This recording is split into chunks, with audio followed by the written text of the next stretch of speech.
"Bring my husband back." Cars with such stickers appeared on the streets of Russian cities. Relatives of Russian mobilized soldiers have published a manifesto against indefinite mobilization on social media. The authors demand that the soldiers return home and to set a timing for service.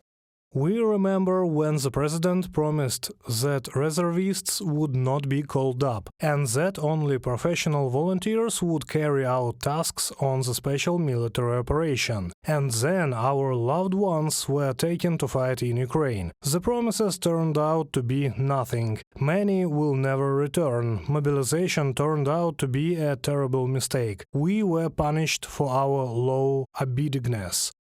From a message in the Telegram channel The Way Home. The wives of the mobilized complained that they are, quote, trying to shut them up with payments and benefits, same as it was in the case with families of the dead sailors from the Kursk submarine. They are also not happy with the fact that while their husbands are fighting, Putin is bringing back rapists and murderers from the front and granting amnesty. For example, he recently pardoned recidivist Denis Gorin, who was sentenced to 22 years in high-security colony for a series of murders and cannibalism. The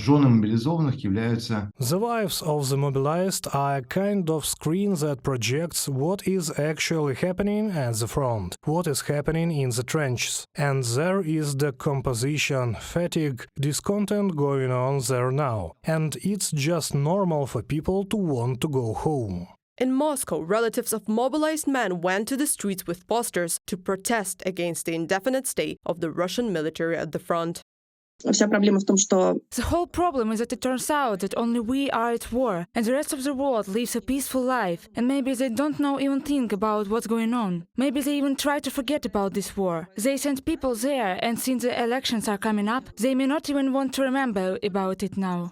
In Chelyabinsk and St. Petersburg, wives of mobilized men were banned from protesting. In Kemerovo region and Krasnoyarsk Krai, police came to the homes of women who were members of chat rooms where such actions were discussed. They warned about responsibility for participation in unauthorized protest and forced them to show their phones and social media subscriptions. Before the presidential election, the Kremlin does not need such protest movements. Therefore, they advised regional authorities to bribe the wives of mobilized.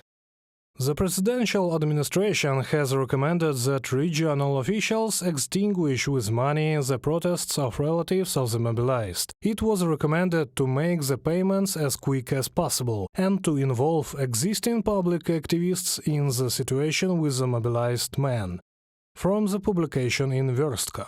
Putin declared 2024 the year of the family in Russia. Hundreds of thousands of Russian mobilized and contract soldiers have died. Tens of thousands of families have been left without fathers, sons and husbands. And there will be even more. The autumn draft continues in Russia. 130,000 people are going to be drafted until December 31st, 2023. Reported by Anastasia Tarnavska, Victoria Smirnova, UATV News.